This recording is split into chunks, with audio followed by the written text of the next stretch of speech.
請你繼續。就解釋喺 page C235。All right, for C235 for dry lease. During my PowerPoint presentation, I talked about the aircraft lessor having a business of leasing aircrafts. And by aircraft leasing, we actually refer to dry lease. That is, the lessor is not responsible for any business risks.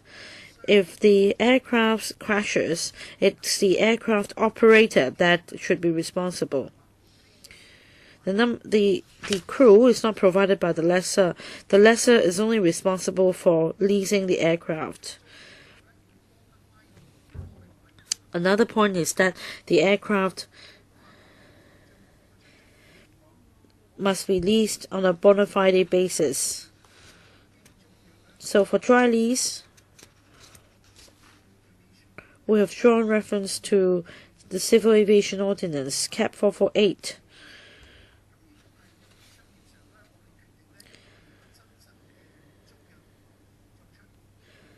That's the definition we use in deciding whether it's a bona fide lease. And next definition is estimated residual value. It is estimated because the value must be an estimate at the time when the aircraft is first used, whereas when it's towards the end of its economic life, we can get the actual residual value. Yes, before you continue to explain the terms, I'd like you to explain the following. Dry lease, funding lease, and lease. What are the connections? Because I see some circular definitions here. So if we're talking about concessions in this bill, are we talking about concessions for dry lease, funding lease, or just lease? Why must you have three different definitions? And which one is the subset of the other one? Can you first explain this concept before we go to the definitions? Thank you, Chairman. I think I need to go through it very carefully. It is important.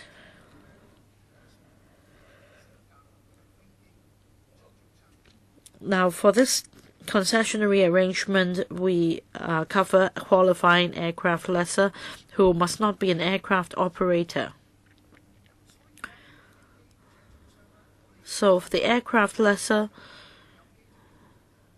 no member of the crew of the aircraft is employed by the lessor, and the lessor is not responsible for any business risk or any liability, any civil aviation liability. So first of all, it is not an aircraft operator. It is a non-aircraft operator. Its sole business is to lease aircraft. And that is why we have the concept of a dry lease.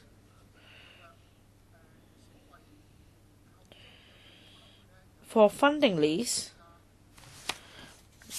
we have the finance lease, we have the conditional sale, hire and purchase. We have different concepts because we pointed out in the slide just now that we would like the aircraft lessor to have substantive business in Hong Kong, and Hong Kong should be used as a financing platform for the purchase of aircraft. In the design of this bill, we would like the aircraft lessor to own the aircraft, which means that the substantive business would be about leasing aircraft. There are different ways to acquire ownership. Chairman, you may understand, finance lease may be one way of acquiring ownership. Here we have adopted this term funding lease, which covers finance lease and also two other methods already used in the UK. If the present value of the lease payment exceeds 80% of the market value, then in essence you have bought the aircraft, or that the useful life have exceeded, or at least equivalent to 65% of the residual value, then that means you would have bought the aircraft. So for the funding lease, this is proposed by the industry.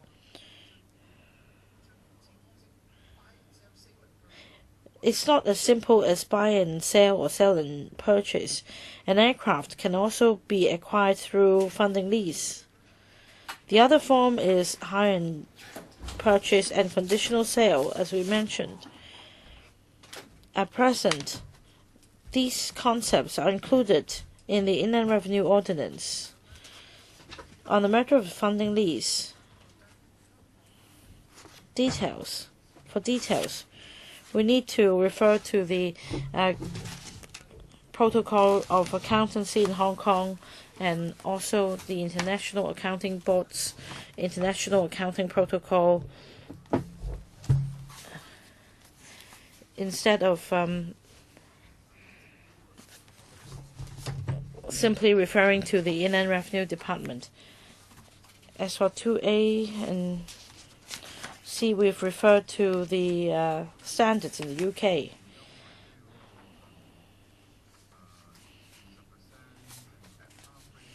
So in order to achieve the concessionary rate of half rate, it must be either a dry lease or a funding lease, right?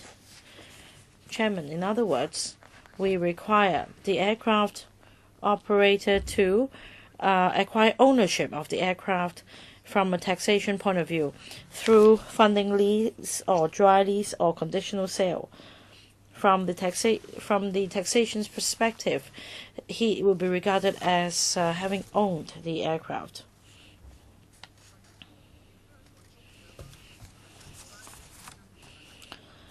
Please continue.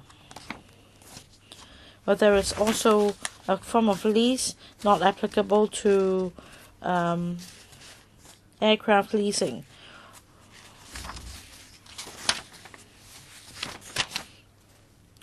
Well, it can mean a dry lease. It's not incidental in nature, but it does not include a dry lease that is a funding lease, hire purchase agreement, or conditional sale agreement. Because when it is leased, it should not be a hire purchase agreement or conditional sale agreement, because under such circumstances, that would mean something other than a lease, that the lessee would have bought the aircraft. If you don't intend to change ownership, we will still accept it as a lease, as you can see later in the bill.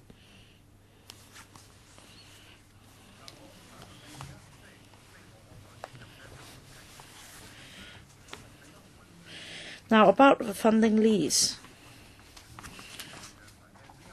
The definition is wider than a traditional dry lease because it's already been defined in under Roman letter 1. I want to know whether it is wider than the conventional dry lease.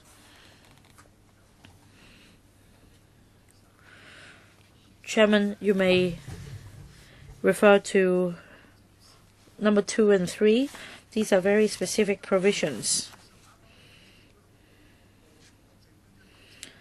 I think there's been a change of international standards.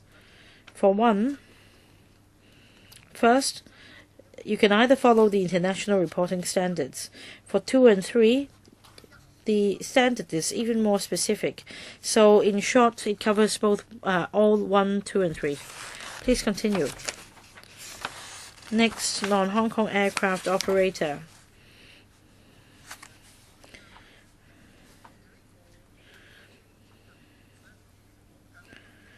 Well, for aircraft leasing business, we're talking about leasing the aircraft to non-Hong Kong aircraft operator who is not chargeable to profits tax. And I remember there was a question on bilateral taxation agreements with other counterparts. For other tax jurisdictions, whether those aircraft operators in these jurisdictions will be covered. The answer is no, because for jurisdictions with which we have taxation agreements, for Hong Kong aircraft operator, they're chargeable to profits tax in Hong Kong, such as Cathay Pacific and Dragon Air. The same applies to non-Hong Kong aircraft operator, then that they will only be chargeable to tax in their own tax jurisdictions. So, for non-Hong Kong aircraft operator, it is not chargeable to profits tax in Hong Kong. Any questions? If not, then please continue. Under aircraft leasing is quite a complicated word, so therefore we are bringing this inclusive definition. It includes to hold as a lessee under a funding lease, and also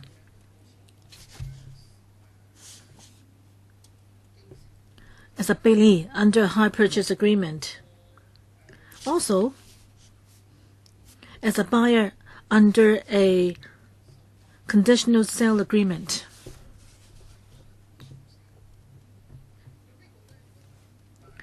So this is a definition arrived at after consultation with the sector, because they prefer the more flexible definition, inclusive definition of the word own.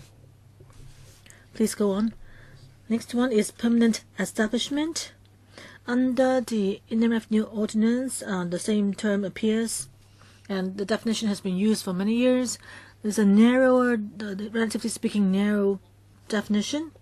Next one is prescribed asset percentage, details in Schedule 17(4)(f), Section 4. It should be the percentage of 25 here. Next one, prescribed profit percentage, detailed in Section 3 of Schedule 17(f).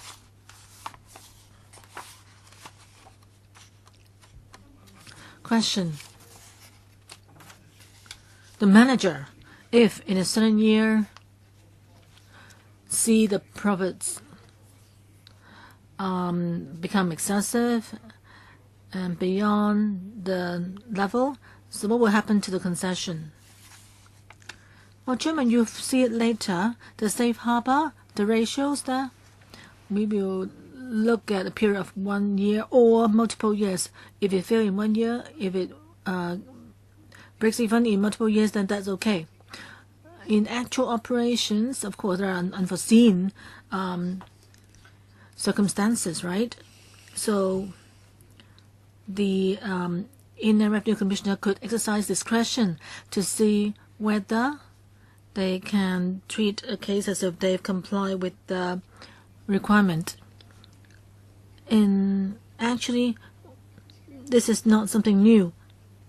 We are just adopting same concept used elsewhere in relation to aircraft leasing business. Okay, please continue. Next one, page C241 in the blue bill. Principal officer, I think when we talk about associates earlier on, the definition of this already is mentioned in the ILO, so it's not something new. Qualifying aircraft leasing activity, detail can be found in subsection 6. Qualifying aircraft leasing management activity, you can refer to subsection bracket 7. Sorry, subsection 6, subsection 7, Schedule 17(f). How are they related? Are they cross-referenced or what? Subsection 6 and 7, they are about special conditions. For example, the CMC must be in Hong Kong, and the substantive activities should be conducted in Hong Kong, and all these details will be spelled out in subsections 6 and 7. As for Schedule 17(f), let me give you an example. Like in relation to details of the leasing activity, there will be a list in the schedule listing out the details in relation to leasing activity, related activities. As for the conditions for CMC and so forth, the main provision will be they will be spelled in the main provisions. Definition of relative is not new. It's been used in IRO, like in the case of associate. And then the next term is residual value guarantee. I think this is for calculating the lease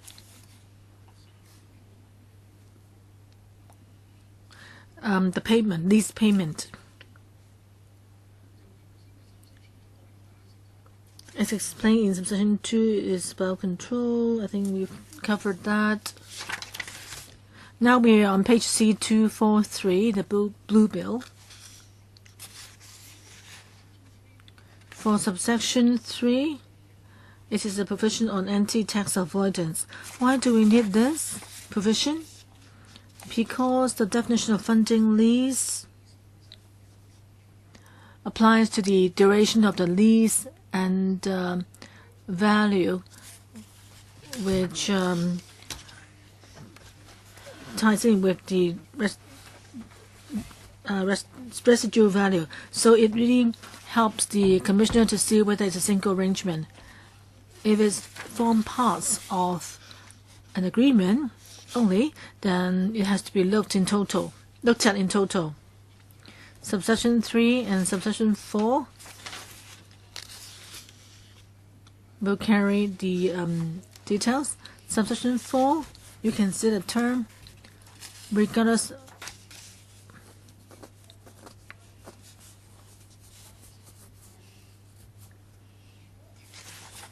should that scenario happen, there are a series of leases involved, then the commissioner can look at all the leases in total in determining the funding lease or considering about the funding lease. Subsection 5 on the concepts of lease and own. Because we talk about funding lease, hire purchase agreement, or conditional sale agreement.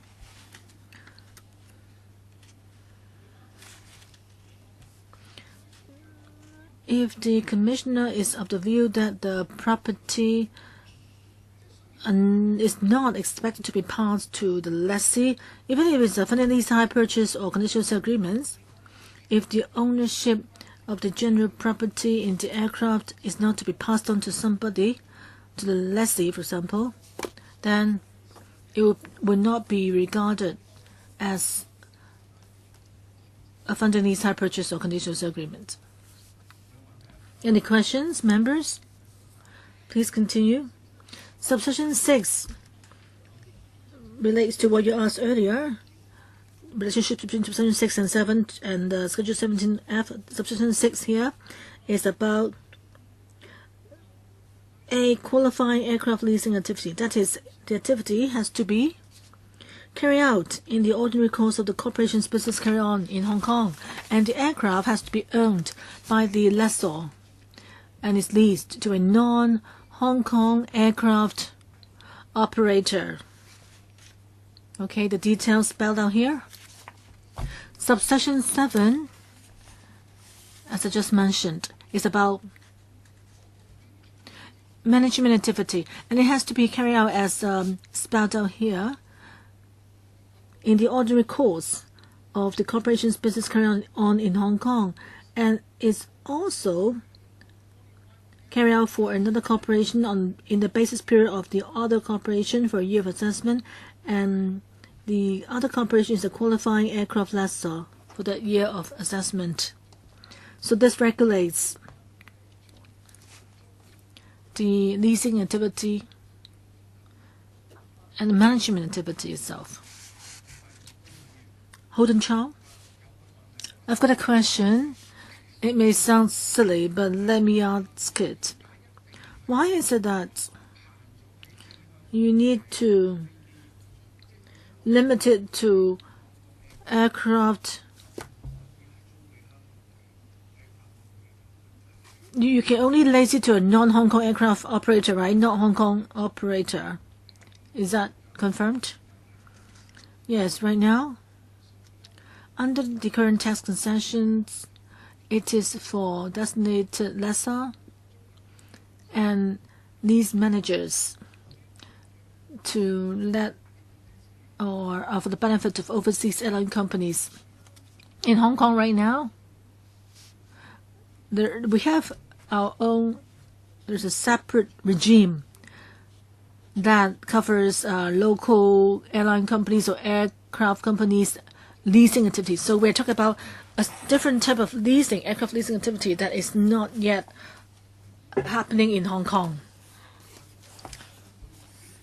So locally, so there's a regime, separate regime for local aircraft operators. So there's another system covering local operators, right? Yes.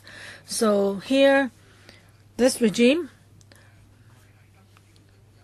of course, that regime is not covered by the latest tax concessions because that's a separate regime. But I'm just interested in knowing whether there are same concessions in the local regime, or have there been concessions given under that regime all along? Well, that regime is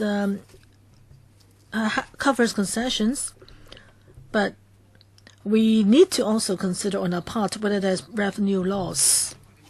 So in the beginning, as you said, your main consideration is you are assuming that there's no profit now, so you want to attract people to come to increase our revenue. But for the existing regime, if you have the concessions, that there could be revenue loss, right? Okay, yeah. So honestly speaking, Hong Kong market is very small after all. And it's very competitive of the onshore market. So in the Economic Development Commission,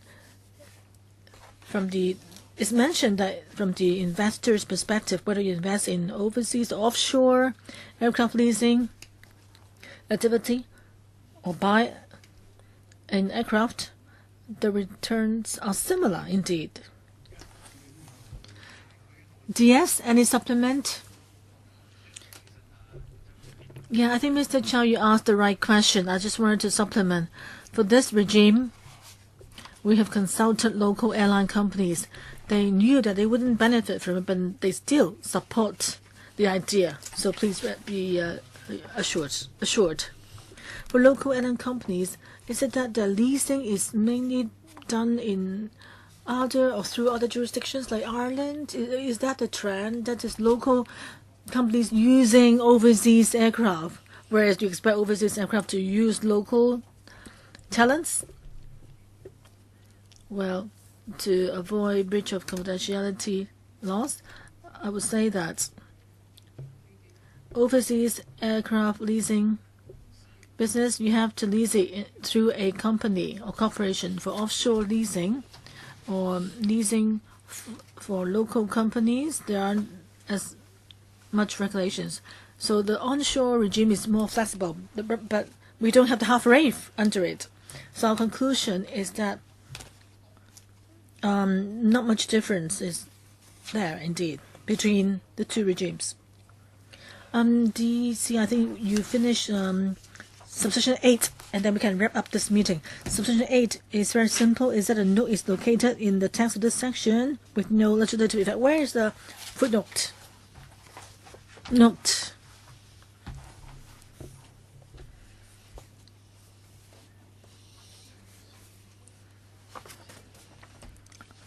In G, in the G part, somewhere. Okay, understand. All right, I think before 48 today, let's stop here. The first clause by clause scrutiny in the first Bills Committee meeting. Next time we'll have a public hearing. If we have time, we'll continue after the public hearing on April 26th to continue the scrutiny of this bill. So thank you, members, for coming today, and thank you, administration. Meeting adjourned.